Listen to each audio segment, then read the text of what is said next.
Vamos a ver, lo siguiente más fácil va a ser acá.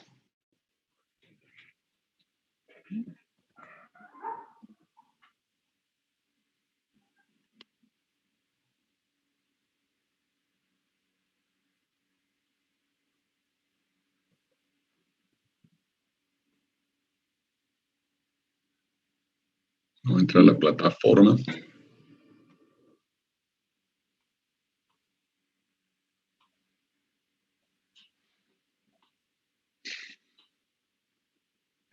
Sección 1. Información del curso.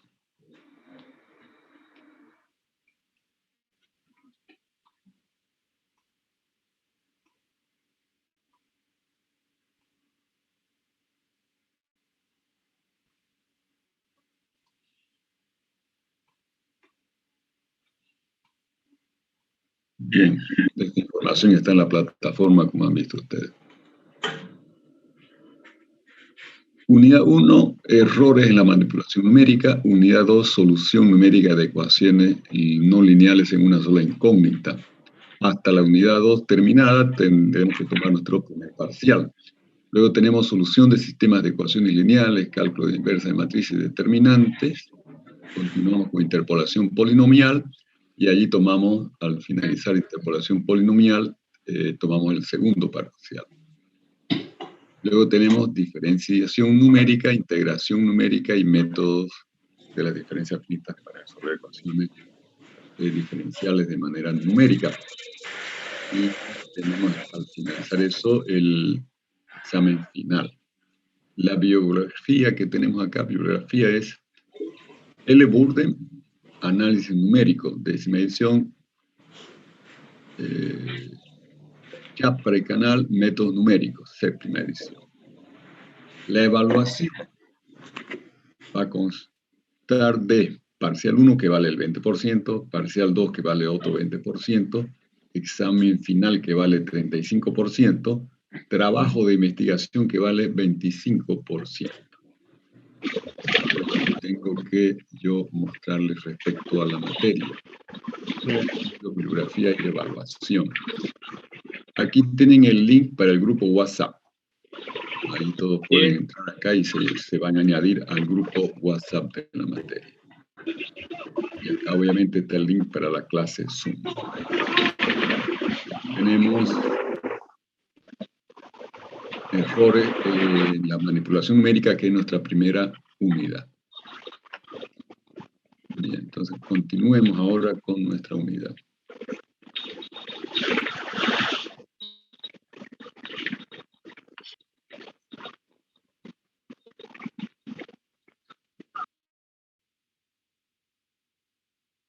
Bien.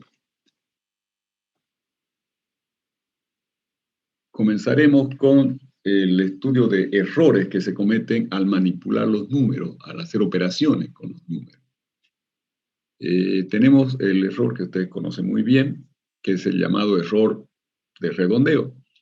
Se genera cuando cortamos el desarrollo decimal de un número. Por ejemplo, si tenemos nosotros acá el número x igual a 2.324146.7 y lo vamos a cortar en el cuarto decimal. Entonces, en el cuarto decimal tenemos un 1. Nos quedaría el número cortado, que ya no es exacto, sino una aproximación de x, que lo anoto como x sombrerito, igual a 2.3241. Ya es una aproximación del número exacto x, ¿no? Ahora, al cortar el número se ha producido este error que llamamos por redondeo, y se llama por redondeo porque ahora vamos a establecer reglas para ver qué sucede con el último dígito que queda en el número, ¿no? En este caso ya el cuarto decimal. ¿Qué pasa con el cuarto decimal cuando hacemos el corte?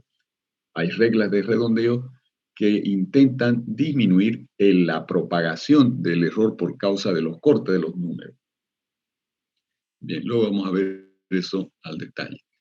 Ahora, el otro tipo de error es el error de truncamiento. El error de truncamiento. Bien, este es un error que aparece no porque vamos a cortar el número en alguna posición decimal, sino que aparece porque el número que estamos buscando resulta ser resultado de una secuencia de valores, de una sucesión de valores, de una serie, sumando esos elementos de la sucesión, ¿no?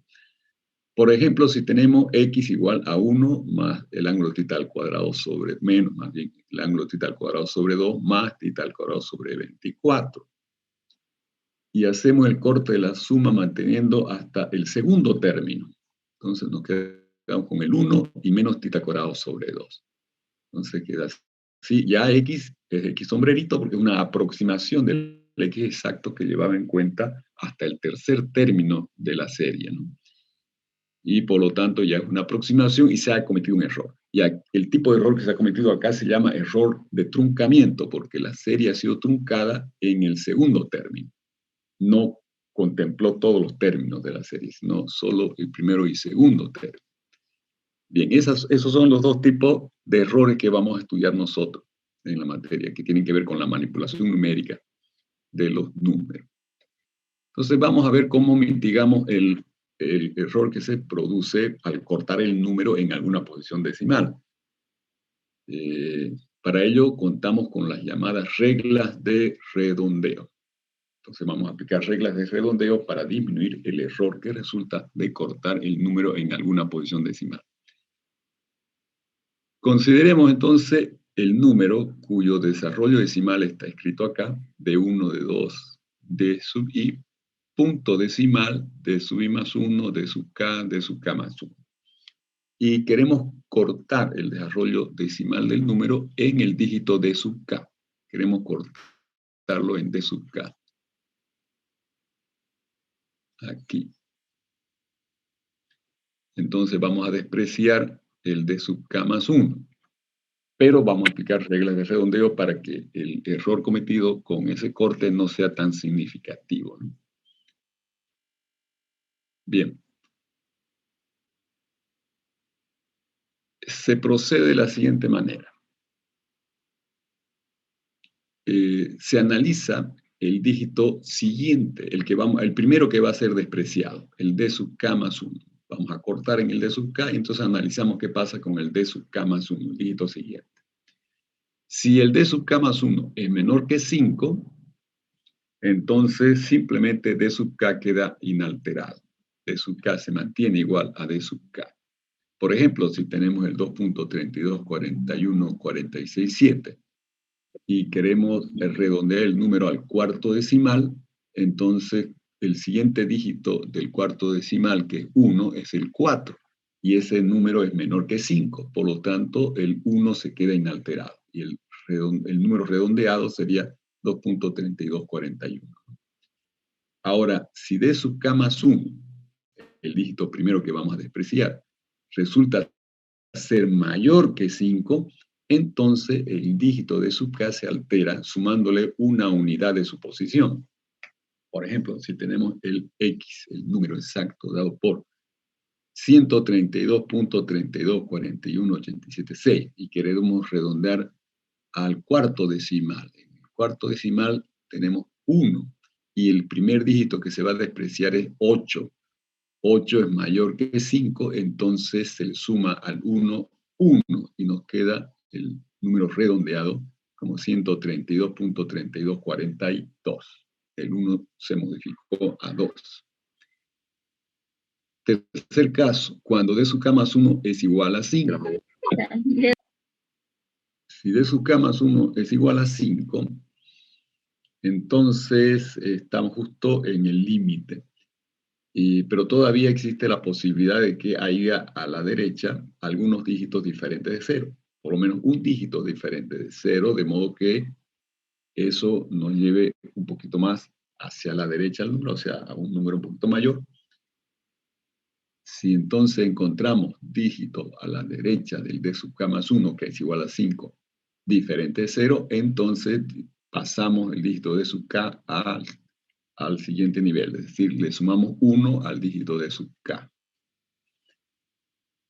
Ahora, si a la derecha del d sub k más 1, que es igual a 5, no existen ya dígitos diferentes de 0, Entonces, ya estamos en el preciso límite, justo en el límite, en la frontera entre pasar al dígito de su K más 1 al siguiente dígito o mantenerlo en el valor de sub K, ¿no? Perdón, el dígito de sub K, si lo vamos a pasar al siguiente valor o si lo vamos a mantener. Entonces, aquí lo decidimos por el azar. Si el dígito de sub K que va a quedar es un número par, entonces no se lo altera, se mantiene el de sub K. Si el dígito que queda de sub K es impar, entonces se le aumenta 1 a su posición. De sub K se convierte en de sub K más 1.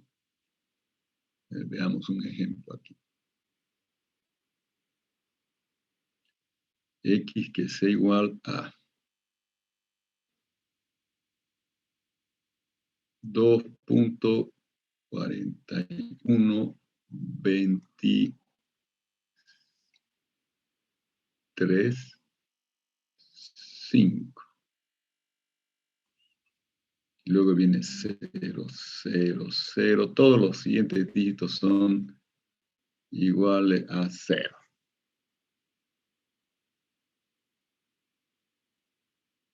Todos los siguientes dígitos son iguales a 0.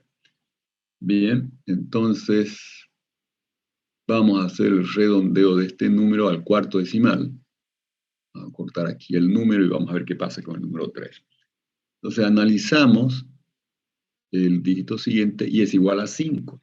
Y además, a la derecha de ese dígito, todos los demás dígitos son iguales a 0. Entonces estamos en esta situación. No existen dígitos diferentes de 0 a la derecha del de sub K más 1, que es igual a 5. Entonces debemos aplicar el azar, ¿no? Observamos que este número de sub K es impar. Impar. Por lo tanto, el X sombrerito aproximado va a ser 2.4124. Por ser impar, se le aumenta 1, se lo vuelve par. Y ahí está el número redondeado. Ahora otro ejemplo. Imaginemos que tenemos el número X igual a 3.14.16.5.0.0.3.0 y así. Y entonces observamos acá, queremos ahora redondear también este número al cuarto decimal. Entonces vemos que el siguiente dígito a partir del cuarto, el quinto decimal en este caso, es 5. Pero a la derecha encontramos un otro dígito, por lo menos uno acá, diferente de 0, ¿no? 3 es diferente de 0. Entonces no hay duda, si a la derecha del dígito que es igual a 5 tenemos algún otro dígito diferente de 0, se le aumenta 1 al 6. Y entonces el X va a ser 3.1417. Finalmente, veamos qué pasa si tenemos esta otra situación. X, el número X exacto es 1.1412. Luego viene 5 y otra vez todos los dígitos a la derecha son iguales a 0. Todos los dígitos a la derecha son iguales a 0. Y queremos redondear al cuarto decimal.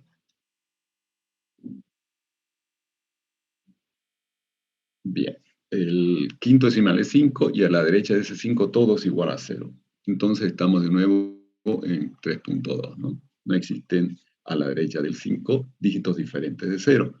Entonces vamos al azar y analizamos el dígito de sub K que va a quedar. Este de sub K ahora es 2, ¿no? Es par. Es par. Entonces si es par, no se toca. Y el X redondeado, el X sombrerito, que aproximado al X exacto va a ser igual a 1.1412 simplemente. Y así se aplican las reglas de redondeo.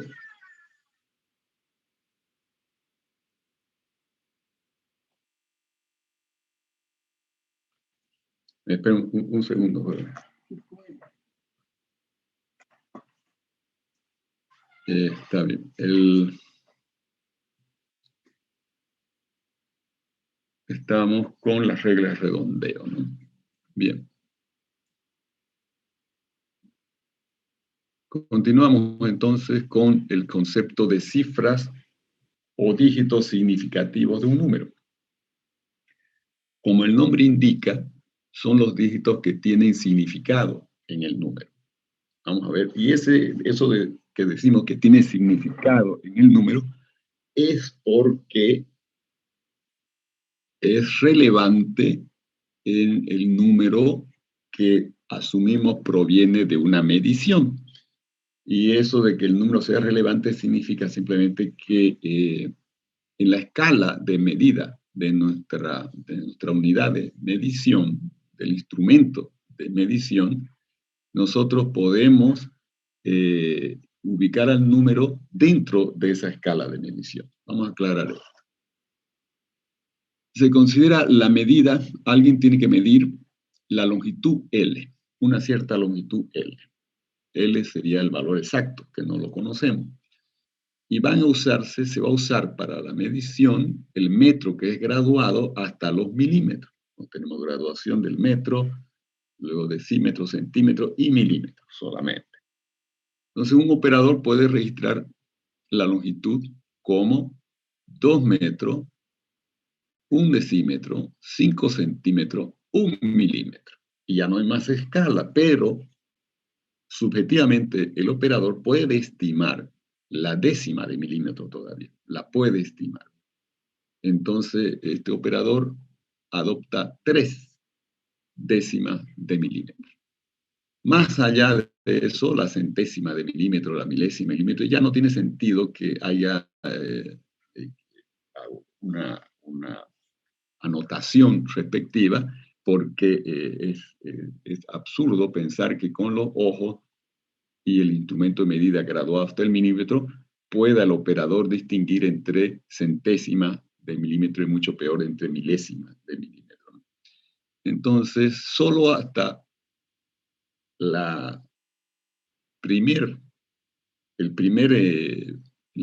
graduación que ya no existe en el instrumento de medida, se puede estimar un valor. En este caso, hasta los milímetros podemos estimar, cometiendo sí error, porque aquí ya no tenemos la escala graduada como para poder afirmar con exactitud este número último, ¿no?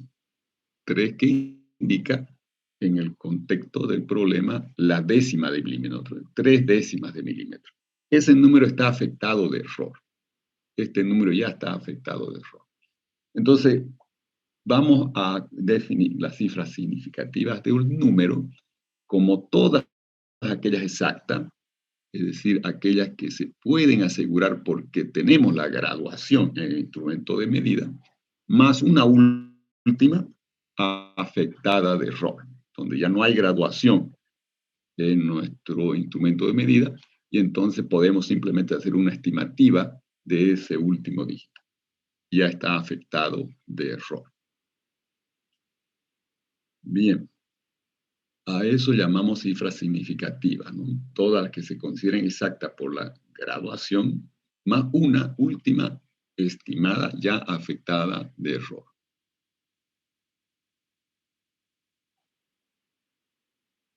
Bien. ¿Cómo vamos a reconocer las cifras significativas en un número? Esta es una buena pregunta porque resulta que hay alguien, puede ser que un ingeniero hizo mediciones, escribió los resultados de sus mediciones y los mandó a otro ingeniero esos resultados para que haga cálculos con esos números, haga cálculos numéricos con esos números. Entonces, el que recibe los números tiene que saber cuáles consideró el que hizo la medición como cifras significativas en cada uno de los números. Y vamos a ver entonces nuestras reglas que hacen esa interpretación. Primero, todas las cifras diferentes de 0 son significativas. Entonces los ceros podrían ser el conflicto. Segundo, 0 entre cifras significativas son también significativos. Entonces cuando tenemos un 0 en el número, pero está entre dos cifras significativas, también se vuelve significativo ese 0. Ceros a la izquierda, al inicio del número, no son considerados significativos. Entonces esa es la situación categórica, ¿no? Si yo pongo ceros al inicio del número, no son considerados significativos. 0 a la derecha del número pueden o no ser significativos. Vamos a aclarar esto. Si se escribe el punto decimal, entonces los ceros a la derecha del número, al finalizar del número, se consideran significativos.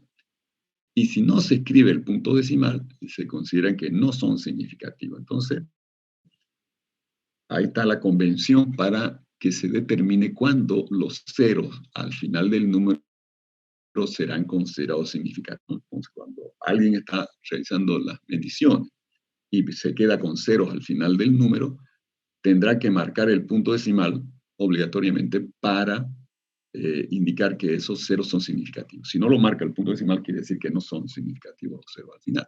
Y vamos a ver por qué. Imaginen ustedes que se va a medir una cierta longitud L, pero que se utiliza como unidad de medida el kilómetro, sin ningún tipo de graduación. Entonces, un operador registra L como 3.4 kilómetros.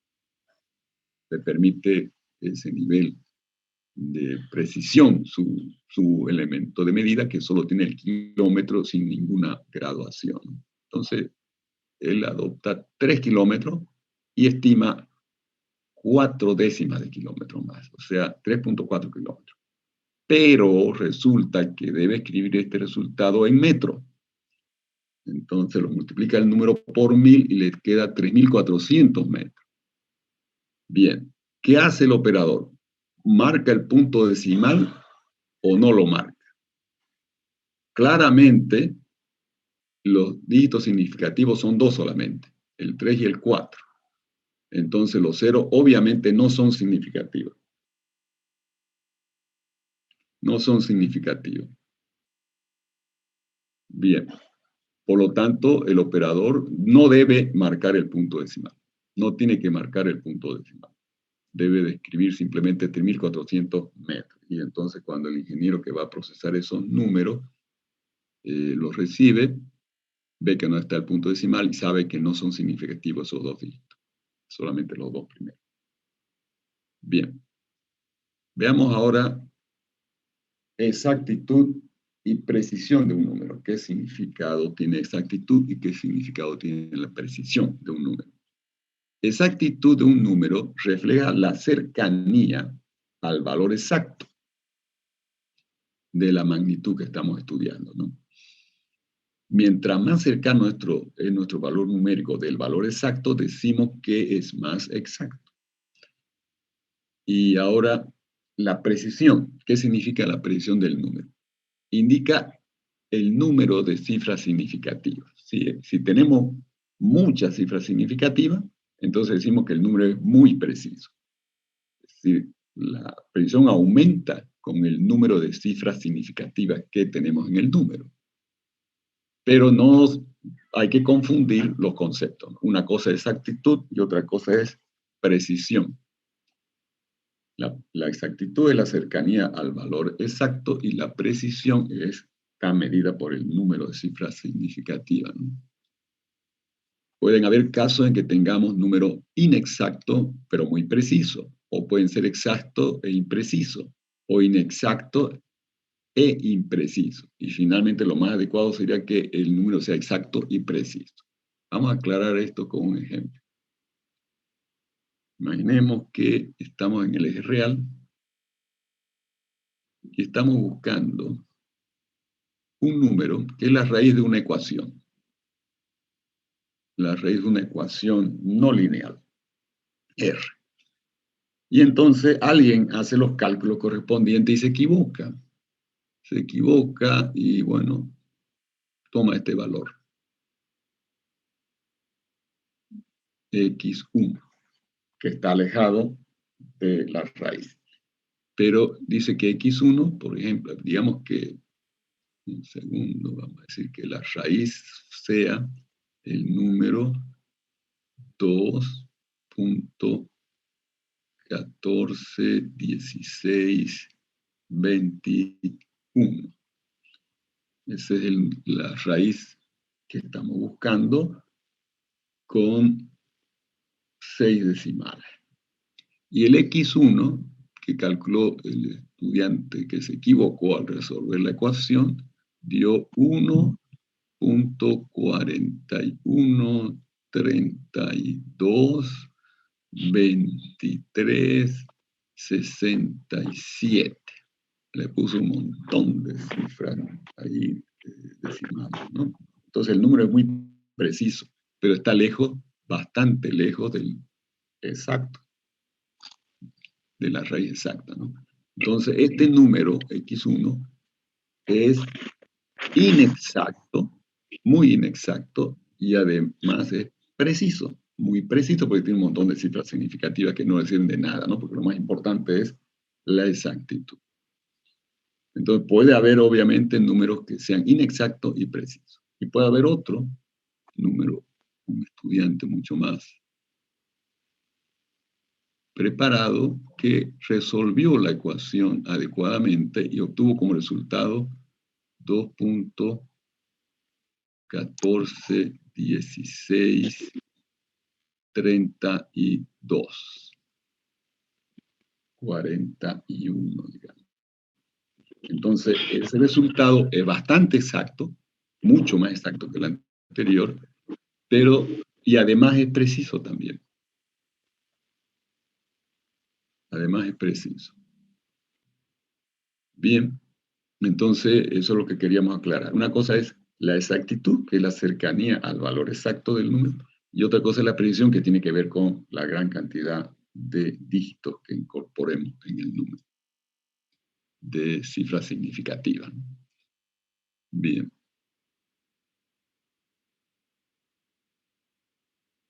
Ahora, medidas del error. Consideramos x como el valor exacto y x sombrerito como el valor aproximado de una cierta magnitud. Y definimos error absoluto, en el curso lo definimos como el valor absoluto de la diferencia entre el valor exacto y el valor aproximado. El error absoluto tiene un pequeño inconveniente. Como estamos tomando simplemente la diferencia entre el valor exacto y el valor aproximado de la magnitud, entonces va a estar dotado de una unidad. Y si uno cambia la unidad, entonces va a cambiar el tamaño del error también. Para evitar eso, ese pequeño problema que tiene el error absoluto, que es incómodo cuando vamos a comparar errores de una cierta magnitud por diferentes mediciones, se define el error relativo. El error relativo se define como el valor absoluto de la diferencia entre el valor exacto menos el aproximado, que sería el error absoluto, dividido entre el valor exacto en términos absolutos. Entonces, al dividir entre el valor de la magnitud, se vuelve adimensional. Ya no interviene la magnitud o sea, ya no interviene la unidad de medida, la unidad del número. Y por lo tanto, este número es más conveniente cuando se trata de comparar resultados de nuestros errores. Ahora tenemos también el error relativo porcentual, ¿no? A veces es muy pequeño el error relativo, entonces se lo multiplica por 100 para darle un mayor tamaño, ¿no? Y se dice que es el error relativo porcentual. Bueno, ahora vamos a entrar a estudiar un poco más al detalle el error de truncamiento. Y para eso utilizaremos y estudiaremos el polinomio de Taylor de una función. El polinomio de Taylor de una función, esa función, para que pueda existir, esa función tiene que ser derivable n veces. Tiene que ser derivable n veces. Si es la función derivable n veces, entonces yo podré encontrar un polinomio de grado n que aproxime a la función en torno de un cierto punto de su dominio. Entonces, polinomio de Taylor es un polinomio de grado n. De grado n, n puede ser cualquier número, puede ser muy grande, de grado n que aproxime a una cierta función f. Obviamente, para que se dé eso, f tiene que ser n veces derivable. Y tiene que el polinomio de Taylor aproximar a f en torno de un cierto punto de su dominio, que llamaremos x sub 0. Entonces vamos a aproximar nuestra función f en un punto x sub 0 del dominio. El polinomio de grado n sabemos que va a estar definido por sus coeficientes a sub 0, a sub 1, a sub 2, hasta llegar a sub n. Y entonces, como tenemos el dato en torno al punto de aproximación de nuestra función, que es el x0, escribimos el polinomio como a sub 0 más a sub 1, que multiplica a la distancia entre x, que es la variable, y el punto x0, que está fijo, más a sub 2 por otra vez la distancia de x a x0 elevado al cuadrado, más hasta llegar a sub n por la distancia de x a x0 elevado a la n. Y ahora el asunto es cómo determinamos los coeficientes del polinomio de modo que se dé la aproximación. ¿Cómo es que aproximamos? Para lograr establecer esos coeficientes tenemos que saber cómo vamos a lograr la aproximación del polinomio a la función. Entonces, para eso tenemos un criterio. Y el criterio es hacer coincidir el polinomio y la función, así como sus derivadas hasta la enésima derivada, evaluado en el punto x0 del dominio, deben coincidir los valores del polinomio de la función como también su derivada. Entonces ahí tenemos nosotros n más 1 condiciones, y con esas n más 1 condiciones, que serían ecuaciones, podemos calcular los n más 1 coeficientes. Entonces, de la primera condición, que el polinomio en x sub 0 sea igual al valor de la función en el punto x sub 0, fíjense ustedes, cuando reemplazamos en p sub n de x por x sub 0, la diferencia x menos x sub 0 se hace 0 y solo nos queda en el polinomio el término independiente a sub 0. Entonces el polinomio queda igual a sub 0 y la función es f de x0. Y ahí ya se calculó la sub 0. La sub 0 va a ser el valor de la función evaluada en x sub 0. Luego derivamos el polinomio. Entonces si yo derivo el polinomio, la constante a sub 0 desaparece, queda la constante a sub 1 más 2 veces a sub 2 por x menos x0 a la primera potencia, y finalmente n veces a sub n por x menos x0 a la n menos 1. Quedó ya en grado menor en 1 el polinomio, ¿no? Si yo reemplazo x por x0, va a quedar la constante nueva a sub 1 solamente, porque en a sub 2 ya tenemos la diferencia de x menos x0 elevado a la primera potencia. Entonces hace 0 de ahí para adelante todos los términos, no queda a sub 1. Entonces la derivada del polinomio evaluado en x0 queda igual a sub 1, que va a ser entonces igual a la derivada de f en el punto x0. Ya está el segundo coeficiente. Para el tercer coeficiente volvemos a derivar el polinomio, entonces la constante va a quedar aquí a sub 2, ¿no? El siguiente término, que no lo escribí, sería 3 por 2 por 1 por x menos x0. Y todos los otros términos van a tener todavía la diferencia x menos x0. El último va a quedar n por n menos 1 por a sub n por x menos x0 a la n menos 2. Entonces ahora vamos a tener 2 a sub 2 como constante. Al reemplazar x por x0 se anulan todas las diferencias y nos queda el 2 a sub 2. Entonces 2 a sub 2 va a ser igual a la derivada segunda de f respecto a x 2 veces. Y entonces pasamos el 2 a dividir. Pero yo sé que 2 es lo mismo que 1 por 2. Y eso lo interpretamos como factorial de 2. Entonces ya tenemos un patrón que se repite, ¿no? A sub 0 podríamos escribirlo como f derivada de orden 0, como superíndice, sobre factorial de 0, que es 1. A sub 1 sería derivada primera de f en x0 sobre factorial de 1, que también es 1. A sub 2 es derivada segunda de f respecto a x2 veces dividido entre factorial de 2. Y entonces a sub n, ¿cómo sería? Sería la enésima derivada de f sobre factorial de n, ¿no? Todo evaluado en el punto x sub 0. Entonces ya tenemos la expresión del polinomio de Taylor que aproxima a f, siempre que f sea n veces derivable en el punto x sub 0 de su dominio.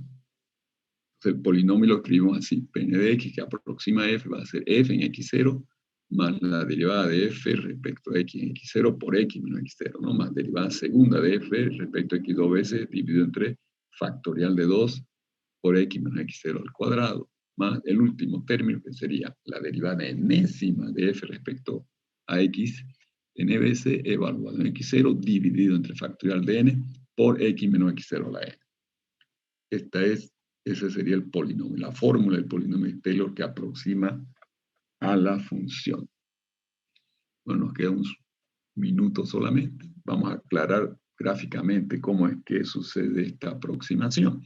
Aquí tenemos f, una curva suave que admita derivada en hasta infinita incluso, puede ser, pero por lo menos hasta un valor n en x0, ¿no?